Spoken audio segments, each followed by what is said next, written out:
Hey, this is Majin. Here's my comic pull list and some reviews for February 28th, 2018. We also got some Marvel commentary to start it off.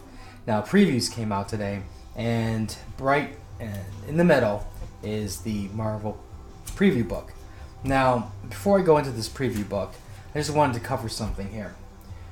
If you think back of April 2017, Marvel released a statement that basically said, look, we understand you guys have event fatigue. We're going to make a promise to you. No major events for 18 months after Secret Empire. Secret Empire ends in September of 2017. Everything kind of looks good until there's the change. We have the change in the editor-in-chief. Diversity titles get canceled. They're bringing back old heroes, and we have events, big events. And now it's not only just like one event; they're doubling down. And we're going to go over that again. So my point is, here is Marvel, who goes, we understand you have event fatigue, but because our sales sucked so bad, we have to break our promise, and we are going to double and triple down on events and crossovers, and we're going to milk you dry to get you to buy our books again, because we have a brand new, fresh start. Unlike Marvel Now, the all new, all different Marvel, all Marvel Now with an explanation point, and every other Marvel version in the middle, where they've done nothing but change things up, kill characters, send characters off into limbo, give us nothing but diversity characters, turn characters into different, what is it call it? Sexual orientations, just on like a light switch, and I still say Jean Grey basically did something to Bobby, because Bobby had no indication that he was gay until she goes, "Hey, Bobby, you're gay." "Oh yeah, I guess I am." Please, and it's not even that I care about all of that stuff. If it's done well, which I'm going to go over again later on, it works and it makes the character successful, but not when they just light switch people and, hey, the diversity is more important than the character in the story, and that's where things fell apart. Now, even though they're bringing back all these characters, oh, look at that, we get Odin's son back. Hey, looks like we're going to get Hulk back. He's like the immortal Hulk. It's, whoa, the cause of celebration. Wolverine's coming back. But it's all tied into major events and crossovers. I don't care. I don't care who is working on these books. Why should we support this nonsense that keeps occurring? Send the message.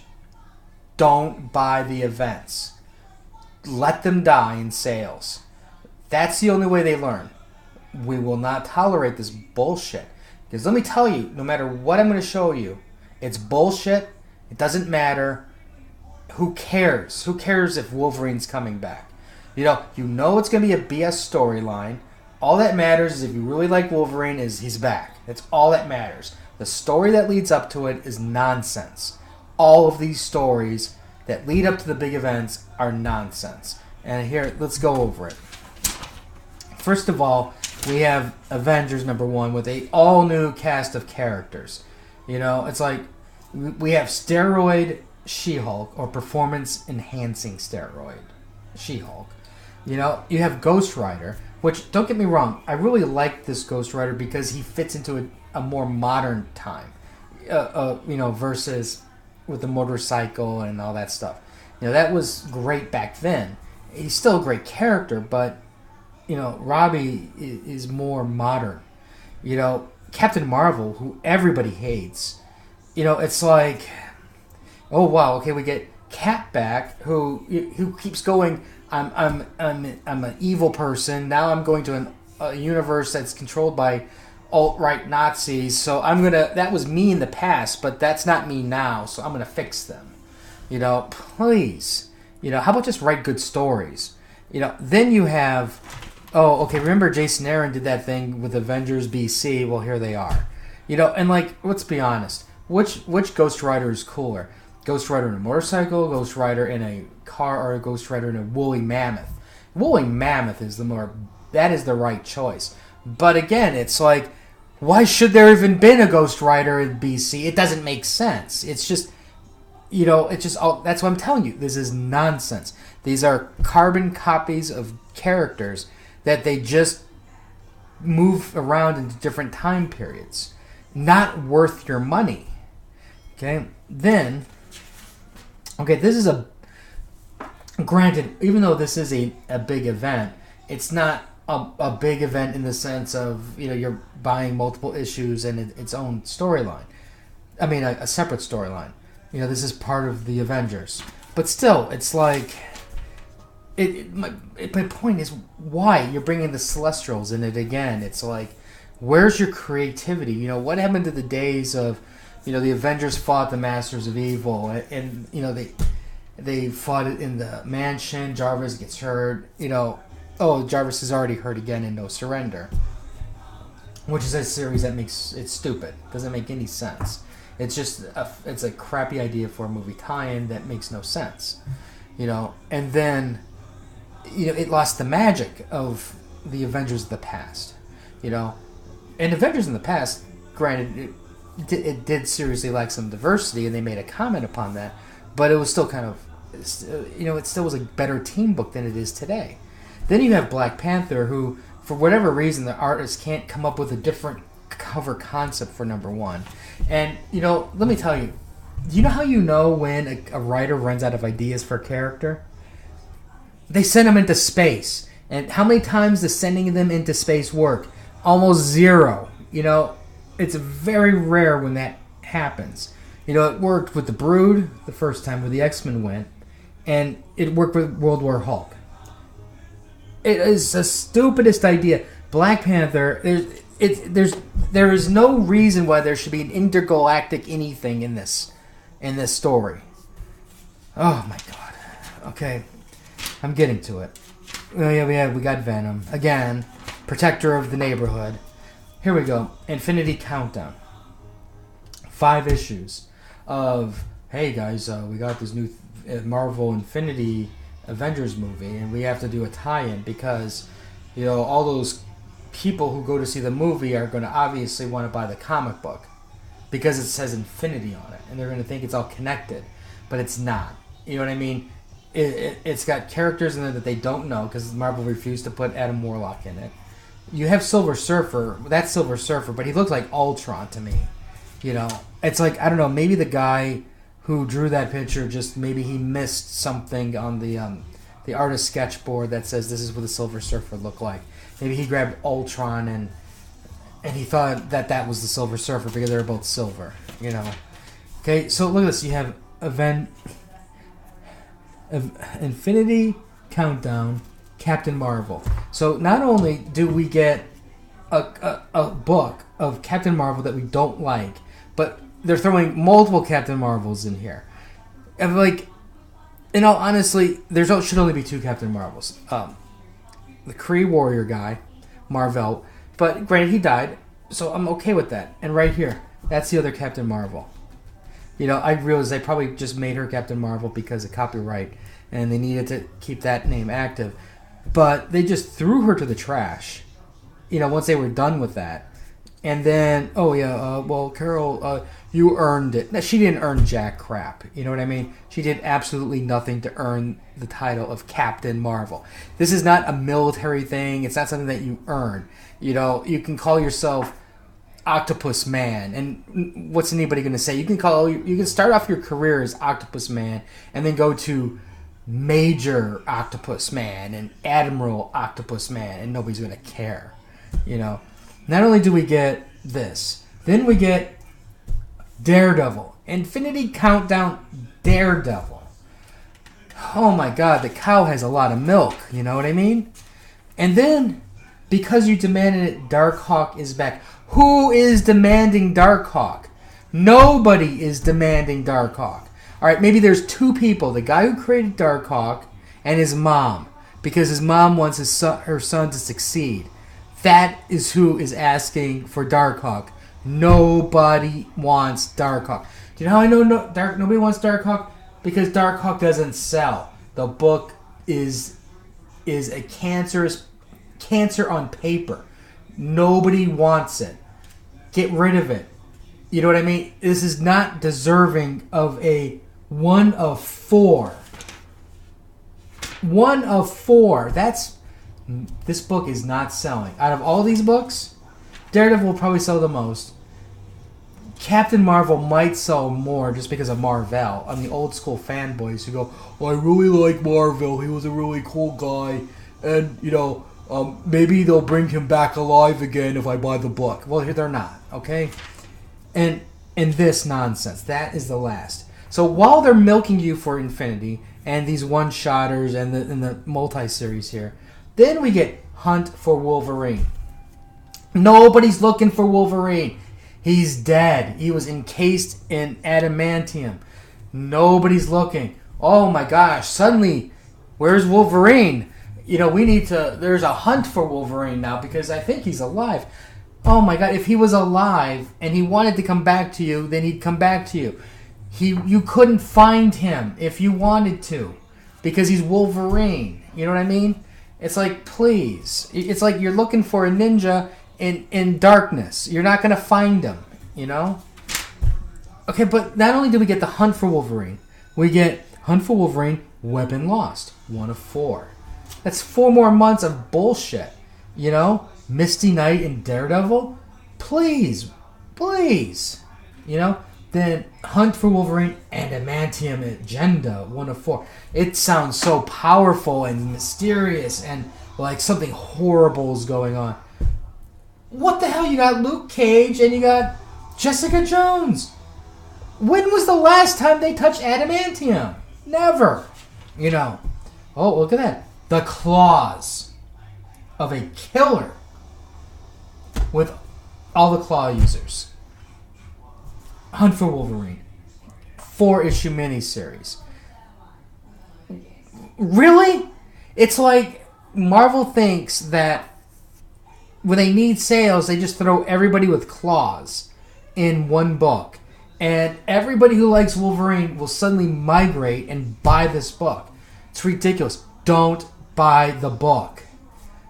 Because it's going to mean nothing. When was the last time these books meant anything, these crossovers? Never. They never mean anything to the main story. Ever. Next up, Hunt for Wolverine, Mystery in Madripoor. Oh, Wolverine's secret hideout, and there's a mystery going on there. Another 4-issue miniseries.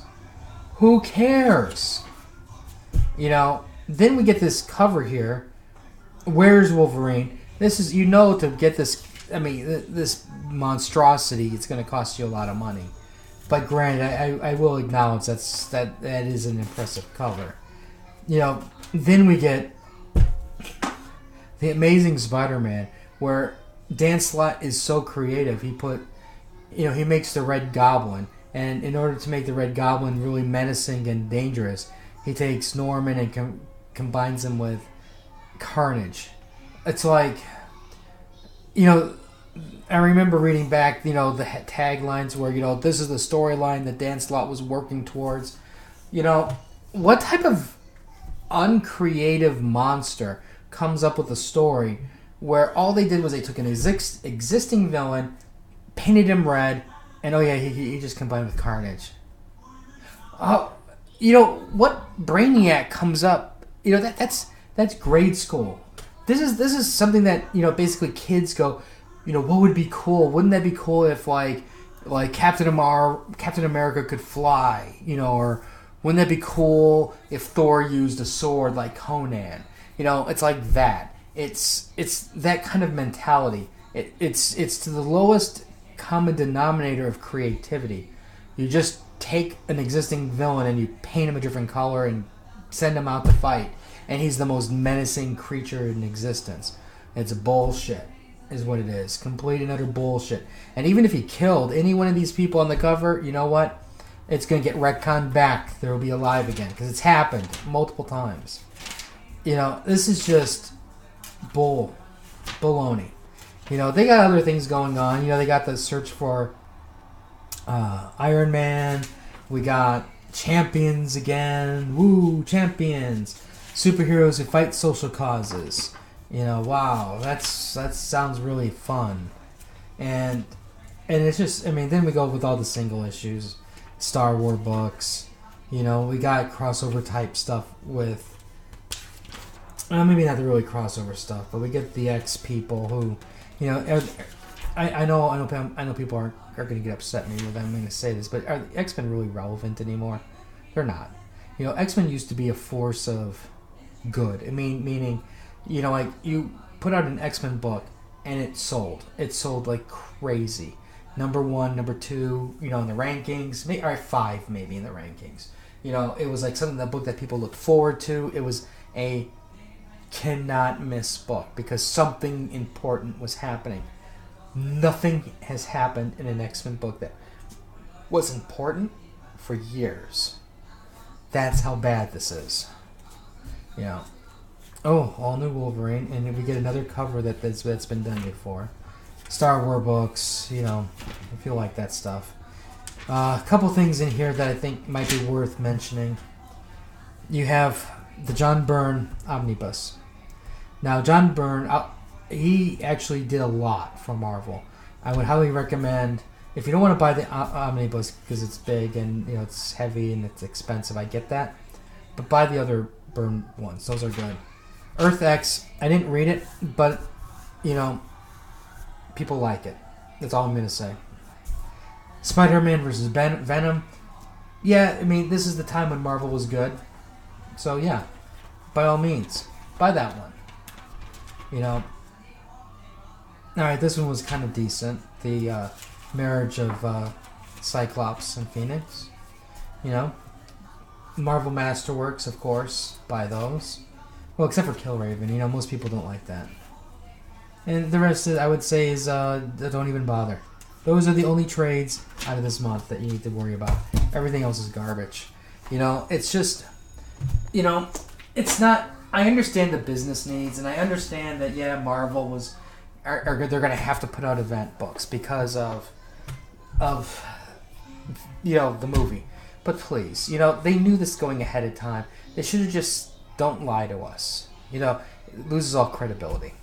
Okay, but anyways, Green Lantern. Okay, I don't know about you, but I don't care if I have 100 Green Lanterns. All you have to say is Zod and his family. And you know what I'm going to do? I'm making a phone call to Superman. And I'm not attacking until Superman shows up.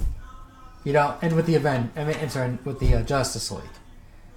Because, Superman can crush, all of these Green Lanterns. So what makes you think you're going to win? It's ridiculous.